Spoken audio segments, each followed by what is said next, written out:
Muy bien, continuamos en el Federal Modo Tarde, momento del análisis. Justo está nuestro compañero Guillermo Jeremías. Hola Guille, ¿cómo estás? Bienvenido, buen lunes. ¿Cómo te va, Ezequiel? Muy buenas tardes. El saludo al país federal. Todo bien, todo en orden. Bueno, ya lo tenemos al entrevistado. Ya se han producido los cambios hace horas nada más del gabinete. Les ha tomado juramento Alberto Fernández a los nuevos ministros. Algunas de las frases que dijo el presidente, dice: no me van a ver atrapado en disputas internas e innecesarias. Luego esta crisis política que ha sacudido al gobierno. La semana pasada el presidente ha buscado relanzar la gestión de cara a las elecciones de noviembre. Vamos a recibir, Guillermo, a Rodrigo de Loredo, candidato a diputado por Juntos por el Cambio. Rodrigo, bienvenido, un gusto, un placer, buenas tardes. No te estamos escuchando, Rodrigo, probablemente estés muteado. Vamos a ver si corregimos. Bueno, lo decíamos, Guille, ¿no? No sé si tuviste posibilidad de estar viendo la Asunción. Seguí alguna de las secuencias. La verdad que más que el acto de Asunción, que tiene las tradiciones de estos recambios ministeriales, lo que acaba de contar Marina es lo más trascendente. Es que los mercados no parecen haber reaccionado negativamente a esta crisis de gobierno, que no parece traducirse en una crisis de gobernabilidad, que son dos cosas distintas. Pero si está el entrevistado, sí. Rodrigo, vamos con él, que es lo que importa. ¿Se escucha? Ahí está. Ahí te escuchamos bien, perfecto. Bueno, un gusto, un placer compartir este tiempo. Rodrigo, ¿cuál es la primera mirada que ustedes tienen respecto ya a los cambios concretos que hizo el gobierno hace algunas horas nada más?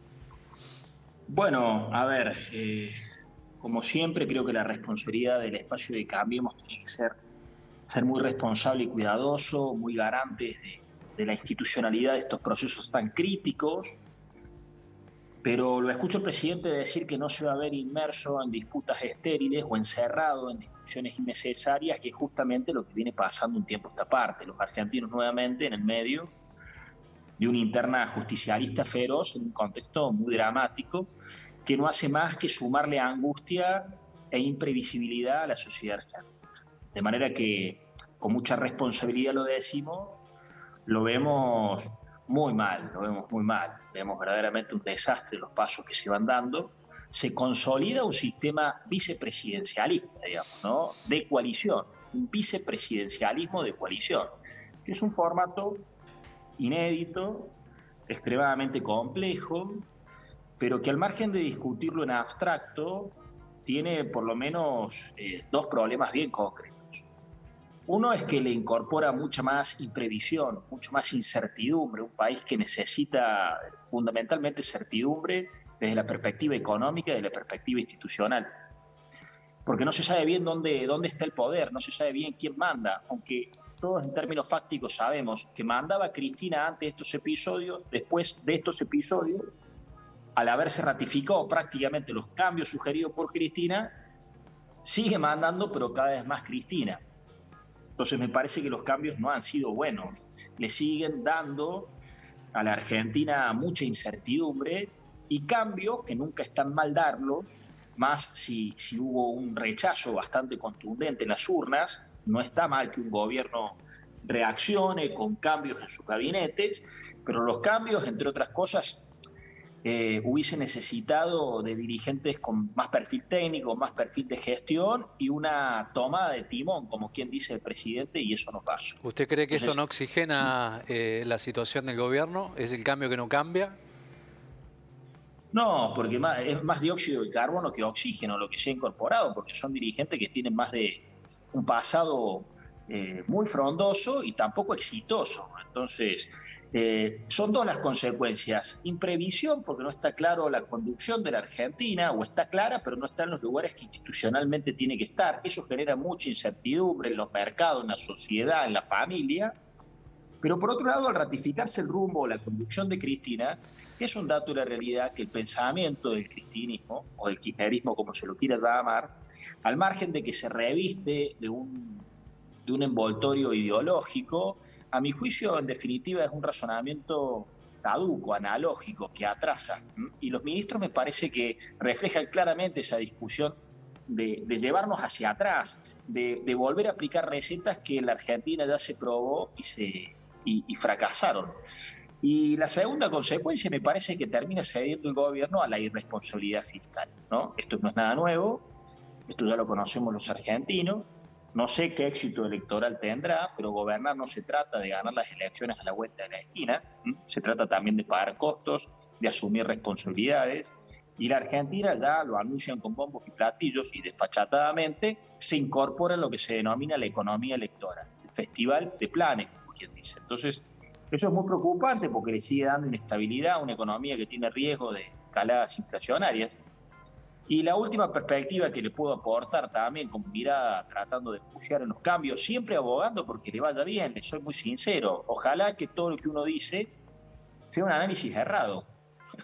La verdad que es una primera reflexión que comparto con ustedes. Ojalá nos estemos equivocando al ver con tanta preocupación, porque deseamos fervientemente que les vaya bien, que los cambios sean para bien, y cuenten con Cambiemos, porque siempre va a ser una garantía de equilibrio y de institucionalidad. Pero bueno, nuestra mirada es esa, y cuando buceás sobre los nombres que en preciso han incorporado a carteras tan relevantes, y bueno, se agrandan los desatinos, porque la política exterior, ya con Felipe Solá, es una política exterior carente de rigor técnico, carente de profesionalismo, carente de agenda internacional, que pasa a ser uno de los ministerios centrales en un mundo globalizado como el que tenemos.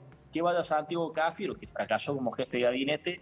Le deseo mucha suerte, pero no genera ningún tipo de expectativa, por lo menos de nuestra parte.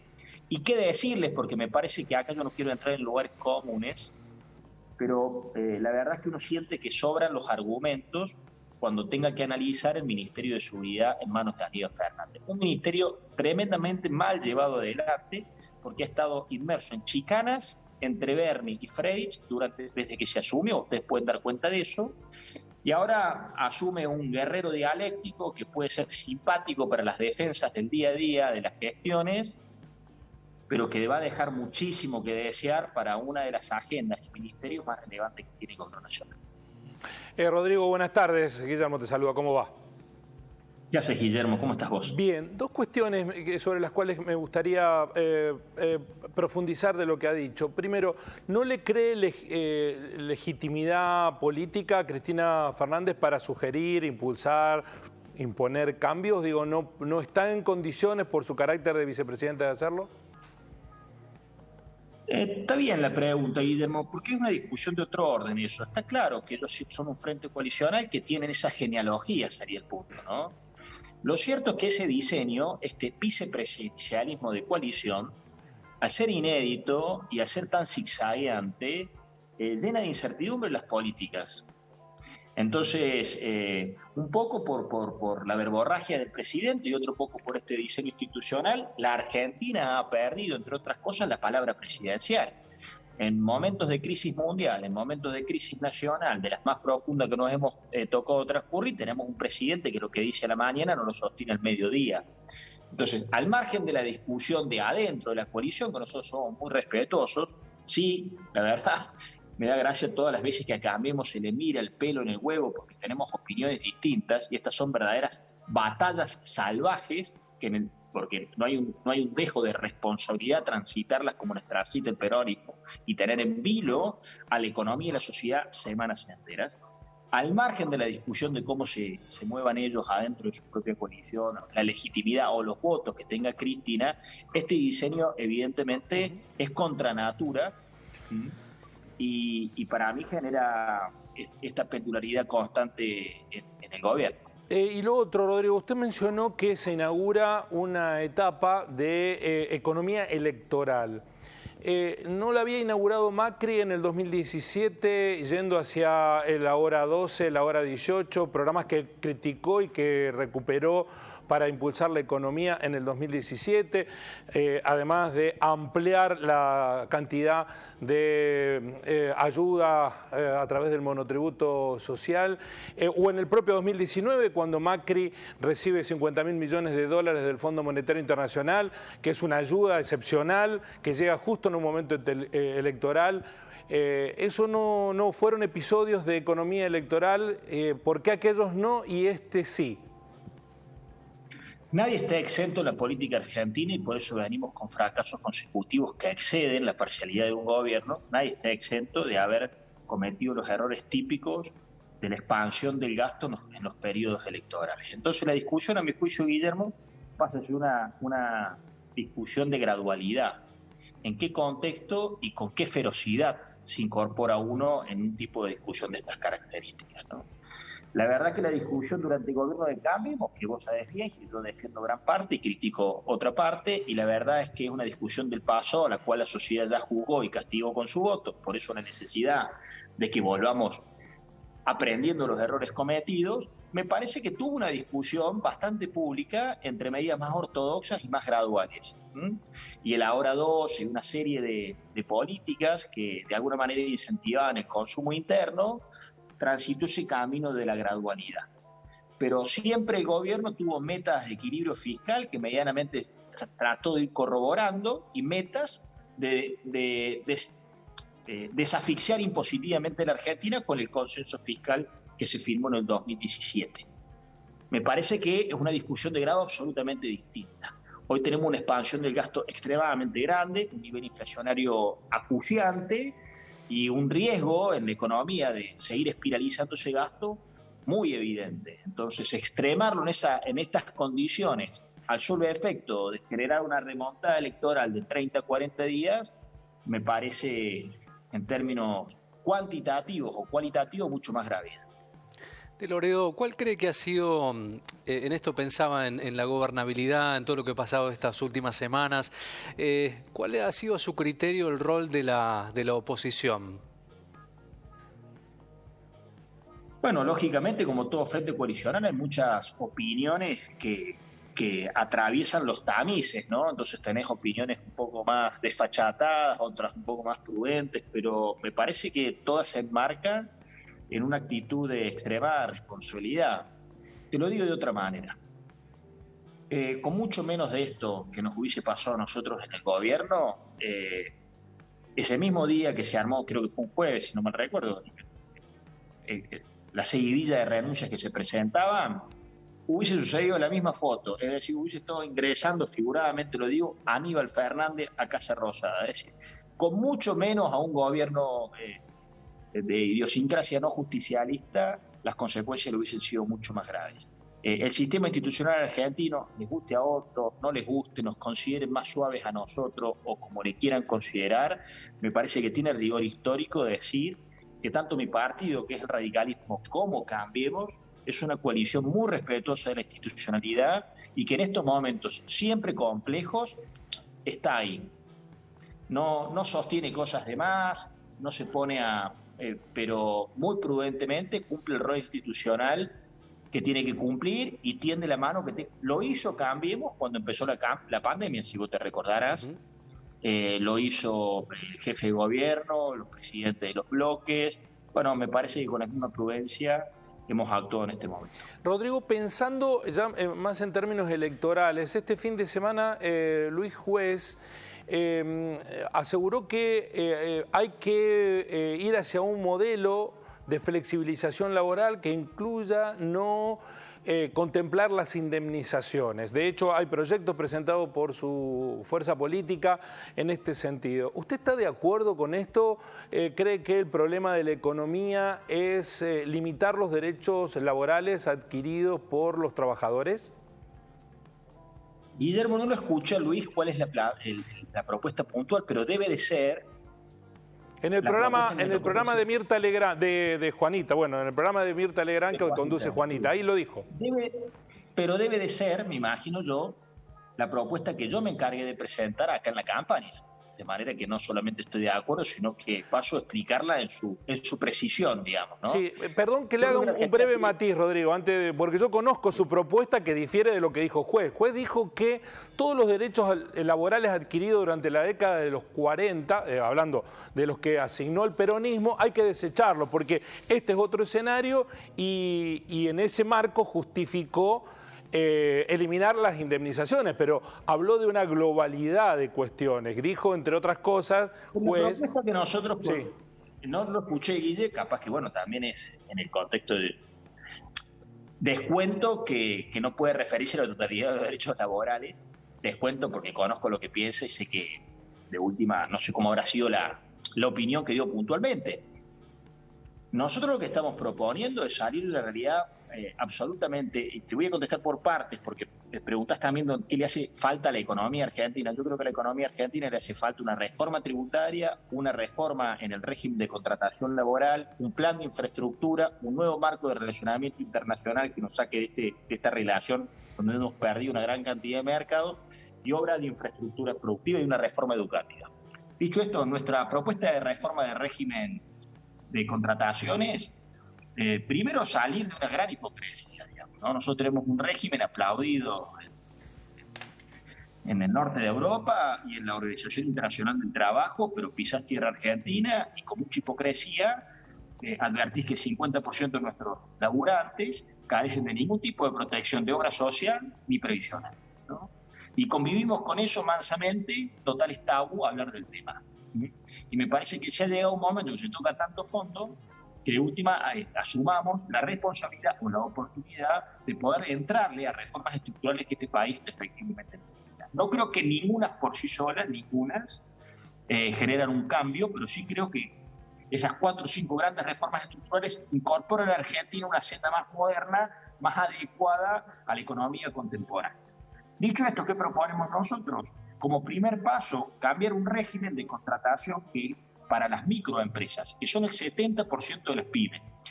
El 90% del empleo de las microempresas está absolutamente en negro. El 90%, es decir, el 50% de nuestra fuerza de obra está en negro de las microempresas, que son el 70% de las pymes, que no son ni las medianas ni las pequeñas, ni medianas tipología 1 y 2, ni pequeñas. Son las microempresas. Nosotros sugerimos que se vaya a un régimen igual del régimen de la construcción, que es un régimen de seguro de desempleo, que lo que sustituye puntualmente no es todos los derechos laborales, incluso en beneficio del empleado, porque va a tener obra social y seguro previsional. Pero lo que sí se sustituye, que es lo que vos mencionás, es la trilogía indemnizatoria que hoy existe, ¿no? Porque vos tenés un régimen indemnizatorio normal, una sanción, una doble sanción. Si además le sumás los decretos emergenciales que impiden los despidos, literalmente hoy abordar una indemnización a una microempresa es prácticamente cumplimiento imposible, razón por la cual no tienen a los empleados directos.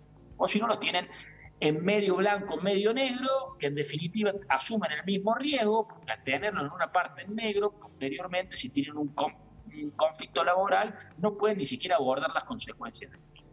Entonces, claro que sí, nosotros proponemos, y tampoco es una cuestión individual, ni de juez ni mía, sino porque este es otro punto. Al Congreso hay que ir con una masa crítica, porque si no es demagogia, ¿viste? Vas con un proyectito como si fuese un libre pensador. Yo lo digo con mucho respeto, pero eso le pasa a Unión por Córdoba. Unión por Córdoba intenta que nosotros, o que se debata, cuestiones muy saludables que debatamos, pero que no están en consideración en las elecciones nacionales. Porque bueno, el Congreso necesitas masa crítica para poner límites o para fijar agendas distintas. Entonces necesitas 130 diputados. Bueno, este proyecto de reforma del régimen de contrataciones es un proyecto que originariamente es de Martín Tetas. Sé que Horacio Rodríguez Larreta lo hizo propio y lo presentó también en la ciudad de Buenos Aires, y me parece que a eso refiere el más. Rodrigo, estaba viendo respecto a lo que usted decía, esta de la reactivación económica y las propuestas que ustedes hacían respecto a una reforma tributaria que algo había mencionado, la reforma en legislación laboral también, la reforma educativa, un tema no menor, y un plan de infraestructura. Me quiero basar sobre la reforma educativa y planes de infraestructura. ¿Qué hacer para cambiar estas matrices en la Argentina? ¿Es posible? ¿Es probable? ¿Se puede realizar? No, estamos convencidos que sí.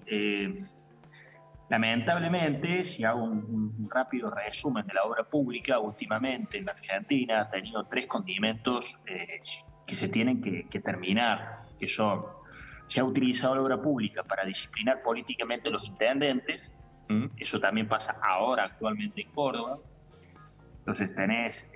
gobernar un municipio en Córdoba es peregrinar a Buenos Aires para conseguir algún fondo asignado discrecionalmente y hacer una eventual obra. Se tiene que terminar eso. Y la verdad que Cambiemos, cuando gobierno, que insisto, soy crítico del gobierno que integré, en esos tópicos fue mucho más responsable y respetuoso institucionalmente, al punto tal que le valió críticas del propio espacio de Cambiemos por la falta de picardía política, si se quiere, y por la cantidad de beneficios que recibieron gobiernos que eran de otro signo político. Córdoba es un ejemplo absolutamente gráfico de eso, porque las obras que llevó adelante el gobierno provincial con fondos nacionales, sin que se enterara el ciudadano de Córdoba que eran fondos nacionales, han sido muy muchos.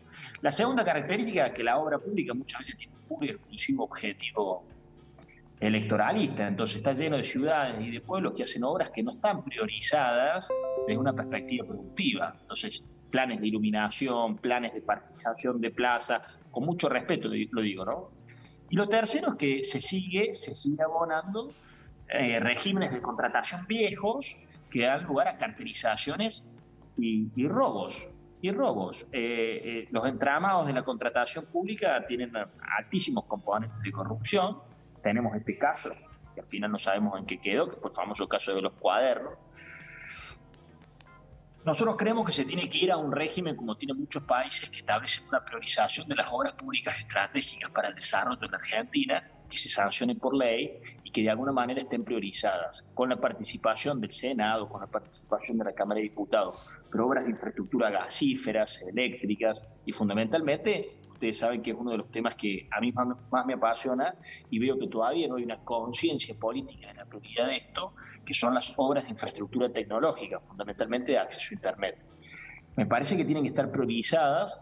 Será una ley, hay países que directamente los ordenan a través de un decreto o un plan de desarrollo, que después tienen que ir con planes plurianuales, van actualizando sus montos, etcétera, pero hay de alguna manera una orientación de cuáles son las obras que en términos prioritarios tienen que hacer el país. Mi última pregunta, a propósito de esto último que usted planteó, Rodrigo, en la campaña también lo dijo, respecto del acceso a Internet o de considerarlo un servicio público. El presidente en su momento habló de lo mismo. ¿Tienen punto de contacto ambas iniciativas? Porque la iniciativa de Fernández fue muy criticada por un sector de su partido. Nosotros la criticamos, Guillermo, porque al margen de la discusión teórica de Internet servicio público, porque no está en claro cuáles son las consecuencias prácticas de esa nominación que se le quiere dar, que muchas veces es tipo de realismo mágico, ¿viste? Gestual, porque está plasmada en un decreto, pero no se tiene bien en claro cuáles son las consecuencias asociadas al declararla de servicio público. Lo que pasa es que ese DNU que nosotros proponemos derogar instaura un régimen de control de precios y creemos que los regímenes de control de precios más agravados para servicios tan dinámicos, volátiles y como Internet no son soluciones adecuadas. Ya conocemos lo que pasa en Argentina con los controles de precios. Terminamos subsidiando el gas a lugares pudientes de la Ciudad de Buenos Aires, terminamos con tarifas eléctricas subsidiadas en el AMBA y carísimas en Córdoba, con el transporte público lo mismo. Nosotros lo que proponemos, en cambio, en vez de servicio público, es servicio universal. Muchos países tienen políticas de este tipo que establecen un piso mínimo de conectividad, que aquella persona que demuestre con cruzamientos de datos de ANSES que no tiene ingresos suficientes, se le tiene que poner a disposición ese piso mínimo de conectividad actualizado por año o por cada 2 años. Los países más serios que tienen programas de acceso universal a Internet tienen esos pisos mínimos. Entonces es un bien universal más que un servicio público que no sabemos bien las consecuencias y establecen. Fíjate lo que pasó con el DNU de presidente, no lo quiero hacer largo, pero con el DNU de presidente procuraron controlar precios y que Internet les llegue a todos. En términos prácticos, ¿qué pasó? Tanto el conglomerado de empresas de telecomunicaciones, que son unas 1.200 entre pymes y cooperativas, como las 3 telcos, las 3 grandes empresas, acudieron a la justicia. La justicia le asistió en la razón porque no había subsidio para paralizar precios, todas subieron los precios y todas paralizaron las inversiones, porque ¿quién va a invertir si no sabe el precio que te van a poner al producto que vos estás vendiendo? Entonces, cuando yo digo que el frente, la coalición vicepresidencialista tiene como consecuencia inestabilidad y tiene consecuencia la conducción de Cristina con ideas que atrasan, bueno, esto es un ejemplo bien gráfico. Poner control de precio en un servicio tan dinámico, cualquier pibe te sabe que sale un celular y al año sale uno nuevo, que es la industria más dinámica del mundo. La guerra comercial más importante de China con Estados Unidos está atravesada por la colonización tecnológica. Los países que se demoran o se quedan van quedando a la deriva aplicar una receta que ya fracasó con el gas, con la luz. Bueno, nosotros proponemos una cosa totalmente distinta, que es servicio universal. La persona que no tiene ingresos suficientes, hay un fondo de servicio universal que ya se nutre del 1% de la facturación de las empresas de telecomunicaciones, que puede, de alguna manera, en acuerdo con las empresas de telecomunicaciones, asistir a esas personas que no tienen ingresos, porque claro está que el acceso a Internet hoy es un acceso que tiene que ser considerado de servicio universal, con derecho a que acceda cualquier ser humano que habite la Argentina, porque eso es la priorización de ese commodity. Pero nos parece que justamente la propuesta nuestra es diametralmente distinta al camino que ellos emprendieron. Bien. Rodrigo de Loredo, muchísimas gracias por el tiempo. No, gracias a ustedes. Bueno, así lo teníamos a Rodrigo de Loredo planteando un poco estas cuestiones, ¿no? Lo que se produjo después de las 16 horas en la Argentina, con la renovación del gabinete de Alberto Fernández y, bueno, viendo una nueva política de cara a lo que viene para noviembre. Guillermo. Sí. Bueno, desde el oficialismo se dice que el costo de esta crisis de gobierno no lo está pagando la sociedad, como ocurrió con Macri cuando perdió las PASO y dejó escapar el dólar, que nos empobreció a todos en un día. Bueno, aquí son miradas, perspectivas, cada uno tiene su lógica de evaluación de estas cuestiones y además estamos en un contexto electoral, ¿no? Sí, totalmente. Uno no puede no contemplar en los análisis esta cuestión, que cada palabra que se dice es producto de que ya se largó la campaña rumbo a las urnas de noviembre. Falta mucho todavía. Sí. No en tiempo, pero sí en dinámica de acontecimientos de la Argentina, que como ustedes sabrán, es un país en el que pasa de todo en 4 días. Día a día, semana a semana. Exactamente. Gracias, Guillermo, como siempre, hasta mañana. Nos encontramos mañana, así son las cosas. Hasta mañana.